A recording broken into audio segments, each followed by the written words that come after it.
Hello guys, कैसे हैं आप। माय नेम इज सी ए विवेक धर्मशी और आज हम ये वीडियो बना रहे हैं। ये है पार्टनरशिप एक्ट 1932 का पार्ट 4। हमने इसके पहले 3 पार्ट्स बना लिए हैं। हमने पार्ट 1 में बेसिक कवर किया था, इंट्रोडक्शन पूरा कवर किया था, जिसमें हमने खास करके बहुत सारे डेफिनेशंस देखी, पार्टनरशिप समझा और उसमें ये तक समझा कि म्यूचुअल एजेंसी और शेयरिंग ऑफ प्रॉफिट्स क्या है। फिर हमने पार्ट 2 में पार्टनरशिप फर्म के कैरेक्टरिस्टिक्स, एडवांटेजेस, डिसएडवांटेजेस और पार्टनरशिप डीड को समझा। पार्ट 3 में हमने पार्टनरशिप फर्म को अलग अलग फॉर्म ऑफ ऑर्गेनाइजेशंस के साथ कंपेयर किया। एचयूएफ के साथ कंपेयर किया, कंपनी के साथ कंपेयर किया, क्लब के साथ कंपेयर किया, एसोसिएशन के साथ कंपेयर किया, को ओनरशिप के साथ कंपेयर किया। हमने पार्ट 3 में वो सब किया। अब हम पार्ट 4 करने जा रहे हैं और पार्ट 4 में हम लोग स्पेसिफिकली 2 चीजें देखने वाले हैं। एक, टाइप्स ऑफ पार्टनरशिप फर्म्स, मतलब आप कितनी प्रकार की पार्टनरशिप फर्म बना सकते हैं, और एक देखेंगे types of partners. Yes, types of partners. तो आपको अगर बहुत सारे टाइप्स ऑफ पार्टनर्स और टाइप्स ऑफ पार्टनरशिप देखना हो तो ये वीडियो है आपके लिए, पार्ट 4। अगर आपने पहले पार्ट 3 नहीं देखे हैं तो आई विल रिक्वेस्ट कि आप पहले वो देख लें, because it is very important, everything is linked. तो चलिए बिना कोई टाइम वेस्ट किए जल्दी से शुरू करते हैं हमारा आज का ये टॉपिक, पार्ट 4, पार्टनरशिप एक्ट 1932, जिसमें टाइप्स ऑफ पार्टनरशिप फर्म और टाइप्स ऑफ पार्टनर्स बताया जाएगा। चलिए, अब सबसे पहले वेरी इंपॉर्टेंट यहां पर पार्टनरशिप फर्म को अगर आप देखें तो हम लोग 2 तरीके से क्लासिफाई कर सकते हैं। There are 2 types in which we can classify, there are 2 basis on which we can classify. The first is on the basis of duration, yes, on the basis of duration, and either on the basis of extent of the business. In short, अगर आप यहां पर देखेंगे, अगर on the basis of duration करना है तो there can be either partnership at will और partnership for a fix period. और अगर on the basis of extent देखना है तो again there are 2, particular partnership and general partnership. तो अब हम ये चारों एक एक कर बड़े ही ध्यान से समझेंगे। वेरी इजी, कोई इतना टेंशन का काम नहीं है। आपको मैं पहले ये क्लियर कर दूं कि ये जो पार्ट 1 है और पार्ट 4 जो है, it is one and the same. Yes, तो आइए एक एक करके सबसे पहले देखते हैं कि टाइप्स ऑफ पार्टनर क्या है। आप चाहें तो इस चार्ट को अपने बुक में एक बार बना लें अपने नोट्स के लिए, तो आपको एक आइडिया आ जाए कि कैसा है। तो जैसे मैंने पहले पीछे कहा, ड्यूरेशन अगर है तो partnership at will and either for a fix period, और अगर हम एक्सटेंड के पर्सपेक्टिव से बात करें तो there will be a particular partnership और a general partnership. Sure about this. चलिए, अभी पार्टनरशिप एट विल का मतलब क्या है। सबसे पहला हम देखेंगे partnership at will, which is specifically mentioned in the section 7। अभी गाइस मैं आपको क्लियर बोल दूं, पार्टनरशिप एट विल का मतलब है कि कोई फिक्स पीरियड नहीं है। आपने इस फर्म को चलाने का आजीवन तक सोचा है, मतलब डीड में कोई फिक्स पीरियड मेंशन ही नहीं की कि हम जो है ये फर्म 5 साल के लिए चलाएंगे, 5 साल जब खत्म हो जाएंगे तो हम ये फर्म को डिसॉल्व कर देंगे। ऐसा कहीं भी आपने मेंशन नहीं किया है, ऐसा कोई प्रोविजन नहीं है to decide the partnership firm. Partnership at will का मतलब है जब तक पार्टनर्स चाहे ये पार्टनरशिप चलते रहेंगे। यस, जिस दिन ऐसा हो कि पार्टनरशिप फर्म जो है उसमें कुछ पार्टनर्स हैं और वो चाहते हैं कि नहीं यार अभी मुझे बिजनेस बंद करना है, लेट अस डिसॉल्व, तो फिर डिसॉल्व हो जाएगा। लेकिन जब तक ये कंफर्म नहीं होता पार्टनरशिप जो है वो चलते जाएगा। Sure about this. इसीलिए यहां पर क्या लिखा है, where there is an agreement between the partners either for the duration or how the partnership will be decided, then we can say that it is not a partnership at will, right? अगर आपने specifically लिखा है agreement में कि इतने ही duration के लिए होगा तो फिर हम उसको पार्टनरशिप एट विल नहीं बोल सकते। रूल कहता है, समझ लीजिए कि आपके पार्टनरशिप डीड में लिखा था कि हम लोग एक फिक्स टर्म के बाद करेंगे और उस टर्म के बाद भी, उस टर्म की एक्सपायरी के बाद भी आप अभी भी बिजनेस जो है वो चालू रखे हो, तो फिर क्या होगा? तो गाइस रूल कहता है तो फिर अब उसको पार्टनरशिप एट विल बोल देंगे।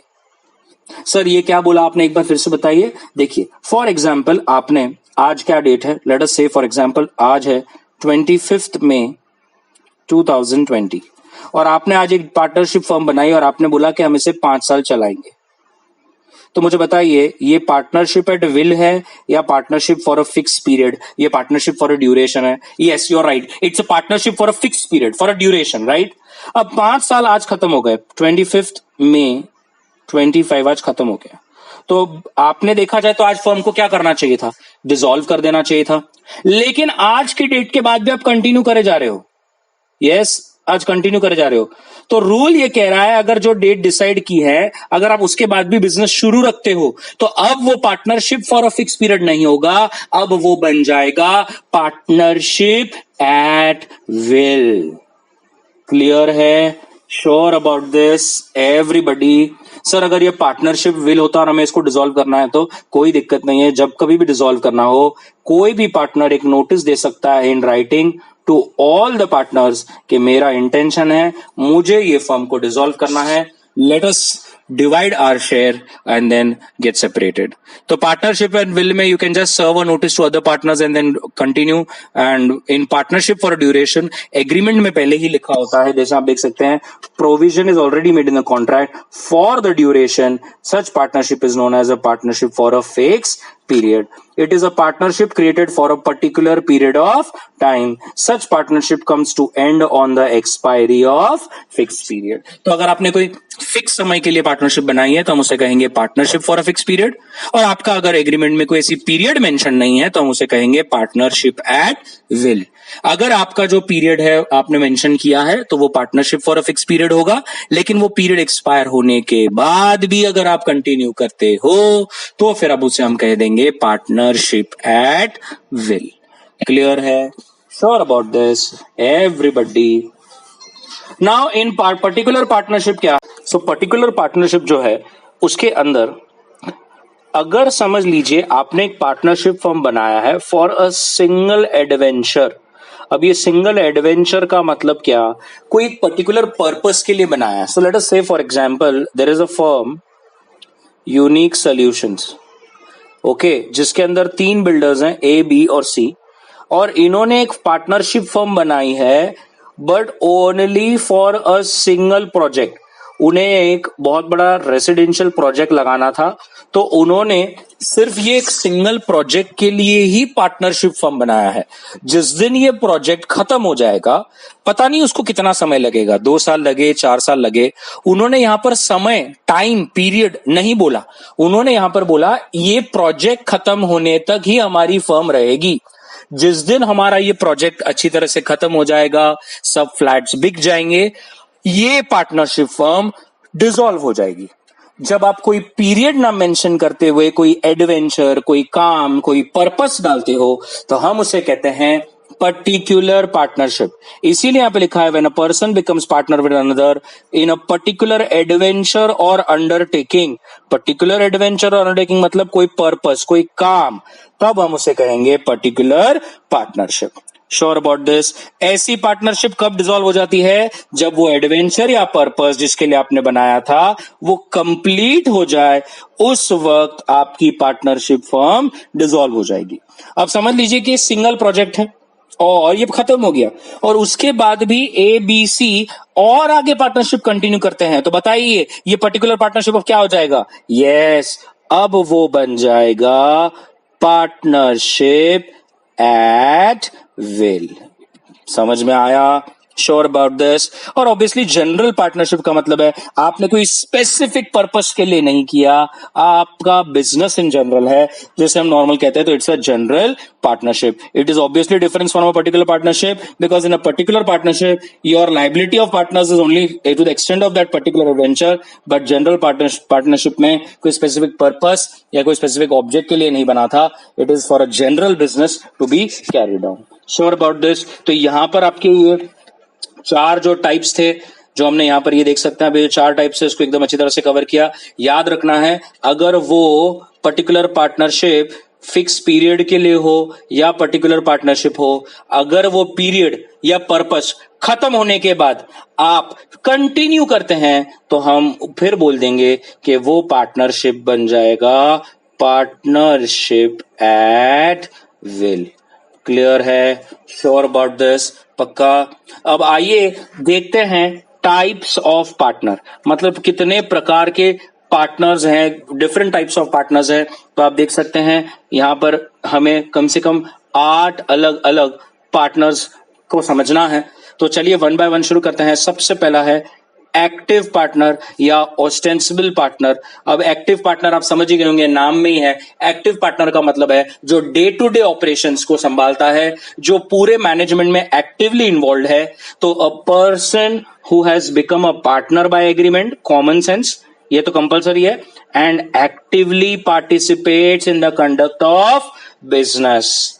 उसको नोटिस दिया, इसका मतलब सबको नोटिस दिया। ये जो पॉइंट है ना, उसको नोटिस दिया मतलब सबको नोटिस दिया, ये हमारे आगे वाले पार्ट में मैंने बहुत अच्छी तरह से और समझाया है। इसका मतलब ये है, मैं आपको अगर 2 मिनट फिर से बता दूं। गाइस देखिए, आउटसाइडर जब कोई नोटिस देता है तो वो सब पार्टनर को नहीं देते फिरता। आउटसाइडर क्या करता है, अगर एक्टिव पार्टनर को कोई नोटिस दे दे तो ये मान के चलता है लॉ के सब पार्टनर को पता चल गया। समझ रहे हो? मतलब एक्टिव पार्टनर का रिस्पॉन्सिबिलिटी बनता है कि वो बाकी पार्टनर्स को सब इंफॉर्मेशन दे। तो यहां पर इसीलिए लिखा है कि he acts as an agent of other partners for all the acts. In the event of retirement, he must give a public notice, obviously, in order to absolve himself of all the liabilities. क्योंकि अगर उसने retirement होने के बाद अगर public को notice नहीं दी तो आप आगे देखने वाले हैं कि वो अभी भी रिटायर होने के बाद भी हर फर्म की लाइबिलिटी के लिए लाइबल रहेगा। तो इट इज वेरी इंपॉर्टेंट कि एक्टिव पार्टनर जब रिटायर हो तो वो पब्लिक नोटिस दे, सबको बताए कि देखो भैया, I am no longer associated with this firm. तो वो अपनी आने रिटायरमेंट के बाद से जो भी लाइबिलिटी होगी उसके लिए लाइबल नहीं रहेगा। और मैंने जो एक पॉइंट आपको अभी 3 मिनट पहले कहा कि अगर आपने एक्टिव पार्टनर को नोटिस दी, इसका मतलब आपने सबको नोटिस दे दी। क्लियर है? Sure about this? The next is sleeping और डॉर्मेंट पार्टनर। अब स्लीपिंग या डॉर्मेंट पार्टनर मतलब वो again who is a partner by agreement, common sense, but वो एक्टिवली बिजनेस में पार्ट नहीं लेता। ऐसे पार्टनर को कहते हैं स्लीपिंग या डॉर्मेंट पार्टनर। ऐसे पार्टनर्स प्रॉफिट में भी और लॉस में भी शेयर करेंगे, and obviously they are also liable to third parties for the act. लेकिन रिटायरमेंट के वक्त उन्हें पब्लिक नोटिस देने की जरूरत नहीं है। No public notice is required. अब आप बोलोगे सर पब्लिक नोटिस नहीं देगा तो स्लीपिंग पार्टनर फिर तो लाइबिलिटीज के लिए लाइबल होगा। नहीं, लॉ कहता है स्लीपिंग पार्टनर तो वैसे भी डे टू डे एक्टिविटी में इन्वॉल्व नहीं था, तो थर्ड पार्टी ने कभी फर्म के साथ स्लीपिंग पार्टनर को देख के कभी ट्रांजैक्शन किया ही नहीं। तो जब किसी को पता ही नहीं है कि वो स्लीपिंग पार्टनर है तो उसके छोड़ने के बाद क्या लेना देना आप किसी को। तो याद रखें, अगर एक्टिव पार्टनर है और आप रिटायर होते हो तो यस, आपको जो है पब्लिक नोटिस देनी पड़ेगी। लेकिन अगर आप एक स्लीपिंग पार्टनर हैं, डे टू डे एक्टिविटी में इन्वॉल्व नहीं है, आप ऑपरेशंस में इन्वॉल्व नहीं है, आप रोज के डे टू डे मैनेजमेंट में इन्वॉल्व नहीं है, तो आप अगर रिटायर होते हो तो आपको दुनिया को पब्लिक नोटिस देने की जरूरत नहीं है। कोई दिक्कत नहीं है, आपको देने की जरूरत नहीं है। Sure about this? पक्का? Everybody? The next is nominal partner. अब ये नॉमिनल क्या होता है? नॉमिनल का मतलब ऐसा पार्टनर जो अपना नाम, अपनी गुडविल फर्म को देता है। फर्म को ऐसा लगता है कि अगर इसका नाम हमारी फर्म के साथ जुड़ जाए तो हमारे फर्म को बहुत फायदा होगा। इसीलिए यहां पर लिखा है कि वो अपना नाम तो देता है लेकिन उसका कोई फर्म में इंटरेस्ट नहीं है। याद रखना, ऐसे लोग प्रॉफिट में शेयर भी नहीं करते, वो बिजनेस के डे टू डे ऑपरेशंस में पार्ट भी नहीं लेते। लेकिन याद रखें, कल जाकर अगर थर्ड पार्टी फर्म पर कोई केस फाइल करती है, कोई सूट फाइल करती है, तो he will be liable to the third party. अभी गाइज एक्चुअल में बोलने के लिए है ये वाला पॉइंट कि वो प्रॉफिट में शेयर नहीं लेता, लेकिन गाइज कोई फुकट में अपना नाम कभी फर्म को नहीं देता।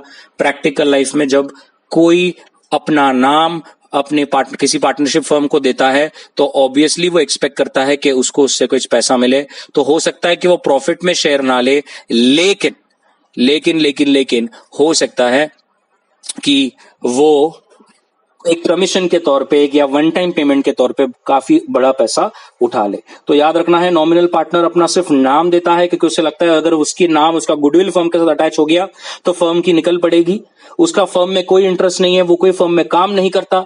लेकिन याद रखें, अगर कल जाकर कोई झगड़े होते हैं, कोई सूट फाइल होता है, तो नॉमिनल पार्टनर भी लायबल रहेगा। Sure about this? पक्का? The next is partners in profit only. आप उनके नाम में समझ गए होंगे, ऐसे व्यक्ति सिर्फ और सिर्फ प्रॉफिट में शेयर करते हैं, वो लॉसेस में शेयर नहीं करते। लेकिन याद रखना, they are liable to third party for all the acts of profit only. कल जाकर अगर कोई ऐसी, अगेन जैसे मैंने कहा, केस फाइल होता है, सूट फाइल होता है, तो they will be liable to that extent for the respect of profits only. But वो अगर फर्म को कभी लॉसेस होता है तो वो लॉसेस में पार्ट नहीं लेते, वो सिर्फ और सिर्फ प्रॉफिट्स में शेयरिंग लेंगे। Sure about this everybody? ऐसे पार्टनर को कहते हैं partners in profit only. The next is incoming partner. और आप समझ गए होंगे यार, इनकमिंग पार्टनर का मतलब है एडमिशन ऑफ पार्टनर। ये भी कोई पार्टनर होता है क्या? Admission of partner. जब कोई नया पार्टनर एडमिट होता है तो हम उसे कहते हैं इनकमिंग पार्टनर। और एक पार्टनर का incoming will be dependent on the consent of all. यहां पर आप देख सकते हैं ऑल, ये हम लोग पार्ट 1 से चिल्ला चिल्ला के कह रहा हूं कि कोई नया पार्टनर अगर आना चाहे तो सब के सब एग्जिस्टिंग पार्टनर्स की परमिशन लगेगी। एक ने भी ना बोला तो नया पार्टनर नहीं आ सकता। रूल कहता है कि एक पार्टनर जब नया आता है तो ही is not liable for the acts done before his admission. उसके आने से पहले जितनी भी फर्म की लाइबिलिटीज है उसके लिए वो लाइबल नहीं रहेगा। हालांकि आप आगे मेरे पार्ट में देखने वाले हैं, यस, आप देखोगे कि कुछ एक्सटेंट पर जब अगर नया पार्टनर आता है और अगर वो एग्रीमेंट में खुद कहता है कि आई will be liable for all those liabilities जो आप मेरे आने से पहले भी इंकर हुई है, तो गाइस फिर वो लायबल रहेगा। यस, वो फिर लायबल रहेगा। अगर वो खुद बोलता है कि मेरे आने से पहले की लायबिलिटीज के लिए भी मैं लायबल हूं, तो फिर वो लायबल रहेगा। वरना ऐसे by default he is not liable for the acts of firm once before done before his admission. Clear? Sure about this? और आउटगोइंग पार्टनर का मतलब ऑब्वियसली वो पार्टनर्स जो फर्म को छोड़कर चले गए हैं, जैसे retiring partner. Such partner will remain liable to the third parties for all the acts जब तक आप पब्लिक नोटिस नहीं दे देते। ये तो हमने अभी पीछे देखा, जब भी कोई पार्टनर फर्म को छोड़कर जाता है तो उसे पब्लिक को एक नोटिस देनी चाहिए। इतना याद रखें, नोटिस देने के बाद भी इसका मतलब ही नहीं कि आप सब लाइबिलिटीज से मुक्त हो गए। आपके रिटायरमेंट होने से पहले जितनी भी लाइबिलिटीज इंकर करी थी भैया, उसके लिए आप लायबल रहोगे। याद रखना, नोटिस देने के बाद से आप कोई लाइबिलिटीज के लिए लायबल नहीं रहते, लेकिन जब तक आप उस फर्म में पार्टनर थे और जितनी लाइबिलिटीज इंकर हुई थी, आप उसके लिए तो लायबल रहोगे ही रहोगे। Sure about this? Person by holding out. अब ये पर्सन बाय होल्डिंग आउट को हम लोग बहुत बार कहते हैं also person by estoppel. Estoppel, yes, person by holding out या पार्टनर बाय होल्डिंग आउट या पार्टनर बाय एस्टोपल, ये एक ही है। अब इसका मतलब क्या है, थोड़ा ध्यान से देखिए। इसका मतलब ये है, अगर मैं आपको एक छोटा सा एग्जांपल दूं, एक फर्म है जिसमें 3 पार्टनर है, ए, बी और सी। ठीक है। अब एक दिन जब ए, बी, सी जा रहे थे तो उनके साथ एक उनका फ्रेंड था मिस्टर डी, वो भी उनके साथ था। इसका मतलब 4 लोग साथ में जा रहे थे और वो एक डील करने जा रहे थे, एक थर्ड पार्टी के साथ डील करने जा रहे थे। अब जब थर्ड पार्टी ने देखा तो उसने अचानक से मिस्टर डी को पहचान लिया। उसका मिस्टर डी बहुत पुराना फ्रेंड था और ये जो डील हो नहीं रही थी एबीसी से, इसीलिए वो मिस्टर डी को साथ में लेके गए थे। अब जब थर्ड पार्टी ने उन्हें पूछा कि क्या मिस्टर डी भी आपका पार्टनर है, क्या आपकी फर्म में मिस्टर डी भी आपका पार्टनर है? अब इसके पहले कि मिस्टर डी अपना मुंह खोलता, मिस्टर डी कहता, ए, बी और सी ने एक साथ बोल दिया, हां मिस्टर डी भी हमारा पार्टनर है। अब बताइए, क्या मिस्टर डी उनकी फर्म का पार्टनर था क्या? नहीं। लेकिन उन्होंने एक थर्ड पार्टी को एक रॉन्ग इंप्रेशन दी कि मिस्टर डी हमारा पार्टनर है। अब 2 मिनट सुनिए। मिस्टर डी जब ये सुना तो चौंक गया, लेकिन मिस्टर डी शांत रहा। मिस्टर डी ने थर्ड पार्टी को ऐसे लगने दिया कि वो सच में उन फर्म का पार्टनर है। मिस्टर डी ने अपना मुंह नहीं खोला, मिस्टर डी ने सच नहीं बताया कि मैं उनका पार्टनर नहीं हूं। उसने भी हाँ में हाँ मिलाई और इंप्रेशन दिया एक थर्ड पार्टी को कि मैं इनका पार्टनर हूं। रूल कहता है जब आप ऐसा झूठा किसी को इंप्रेशन देते हैं कि आप उसी फर्म के पार्टनर हो, आपको कहा जाएगा you are a partner by holding out और एस्टोपल।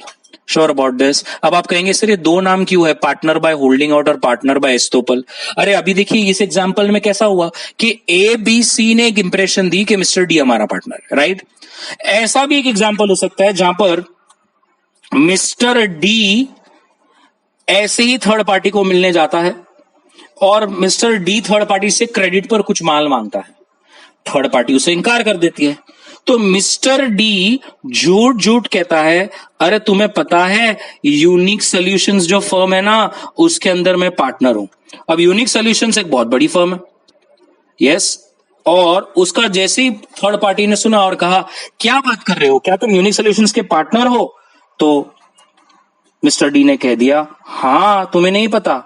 अब देखिए पहले वाले एग्जाम्पल और इस वाले एग्जाम्पल में क्या डिफरेंस है। पहले एग्जाम्पल में फर्म के एक्चुअल पार्टनर्स ही लोगों को इंप्रेशन देते फिर रहे हैं कि डी हमारा पार्टनर है, और इस एग्जाम्पल में मिस्टर डी खुद लोगों को एक इंप्रेशन दे रहा है कि मैं उस फर्म का पार्टनर हूं, जबकि वो फर्म के पार्टनर्स ने ये इंप्रेशन नहीं दी। इसीलिए एक को पार्टनर बाय एस्टोपल और एक को पार्टनर बाय होल्डिंग आउट कहा जाता है। जब कोई मिस्टर डी जो है वो एक तो थर्ड पार्टीज को इंप्रेशन देता है कि वो पार्टनर है, या तो पार्टनर्स जो है एक्चुअल पार्टनर्स वो इंप्रेशन देते हैं कि मिस्टर डी हमारा पार्टनर है। तो यहां पर लिखा है when a person represent himself knowingly permits himself to be represented as a partner when in fact he is not, he will be liable like a partner to anyone who on the faith of such representation has given credit to the firm। अब इस point को समझ लेना है। Rule ये कहता है अगर पार्टनर डी का मुंह देखकर अगर थर्ड पार्टी ने क्रेडिट दे दिया, ओके, और कल जाकर ए बी सी ने डिफॉल्ट कर दिया, अब थर्ड पार्टी जो है वो मिस्टर डी के घर जाएगा और मिस्टर डी को कहेगा अब तुम हमें भर के दो। अब मिस्टर डी हंस के कह रहा है अरे पागल, मैं तो पार्टनर हूं ही नहीं, तो ए बी और सी के लिए how can I be responsible? तो गाइस लॉ कहता है आप भले ही एक्चुअल पार्टनर ना हो, लेकिन आपने थर्ड पार्टी को एक ऐसी इंप्रेशन दी कि आप भी उसके साथ पार्टनर है, और पार्टनर बाय एस्टोपल के हिसाब से अब आप भी ए बी सी के साथ लायबल रहेंगे। तो याद रखें कभी ऐसी किसी को थर्ड पार्टी को रॉन्ग इंप्रेशन ना दें, वरना पार्टनर ना होने के बावजूद आप पार्टनर की तरह हर लायबिलिटी में लायबल रहेंगे। Sure about this? पक्का? और सब पार्टनर जो हमारा लास्ट पार्ट है, अभी सब पार्टनर का मतलब क्या होता है ये भी एक बार ध्यान से देख लीजिए। लेट अस से ये एक फर्म है यूनिक सॉल्यूशंस, और इस फर्म में 3 पार्टनर्स हैं ए बी और सी, और यहां पर जो मिस्टर बी है वो एक और बंदे के साथ पार्टनरशिप करना चाहता है। मतलब मिस्टर बी और मिस्टर डी ने एक ऐसा समझौता किया है कि तू जो है मेरे फर्म में तो पार्टनर नहीं बन सकता। क्यों? क्योंकि आपको मालूम है कि पार्टनर बनने के लिए सब पार्टनर्स की परमिशन चाहिए, और ए और सी ने बी को ना बोल दिया। तो डी और बी ने अपना एक सेपरेट एग्रीमेंट किया है और यह डिसाइड किया कि मिस्टर डी अब बनेगा सब पार्टनर। अब सब पार्टनर का मतलब है मिस्टर डी यूनिक सॉल्यूशंस में पार्टनर नहीं है, वो सिर्फ और सिर्फ बी के साथ सब पार्टनर है। इसका मतलब क्या? बी को जो भी शेयर मिलेगा,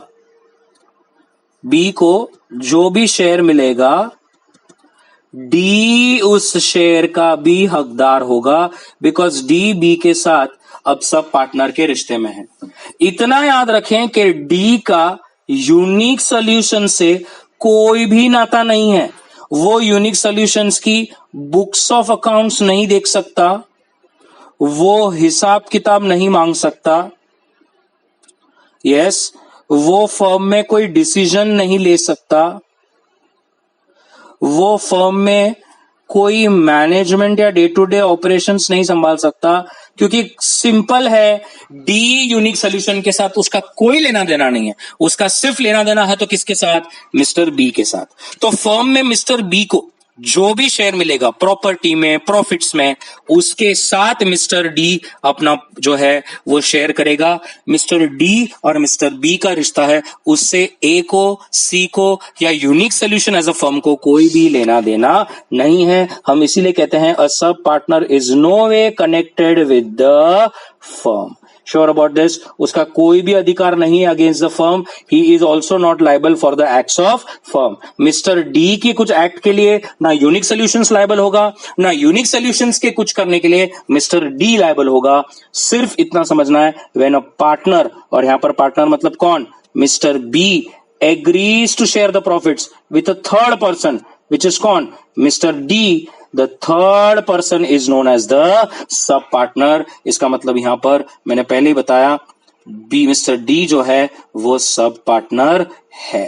श्योर अबाउट दिस, उसके कोई एक्ट के लिए यूनिक सोल्यूशन लाइबल नहीं होगा, ना ए लाइबल होंगे ना सी लाइबल होगा, उनके बीच में कोई म्यूचुअल एजेंसी नहीं है। डी को सिर्फ अगर नाता रखना है तो बी के साथ, that's it. Sure about this, पक्का। तो यहां पर हमारा ये पार्ट खत्म होता है। Hope you like this video, और आपको हर एक टाइप ऑफ पार्टनर समझ में आया, आपको हर एक टाइप ऑफ पार्टनरशिप फर्म समझ में आया। अगर कुछ नहीं समझ में आया तो please drop it in comment section and I will be more than happy to help you. Thank you very much guys, share it with your friends, keep supporting, thank you.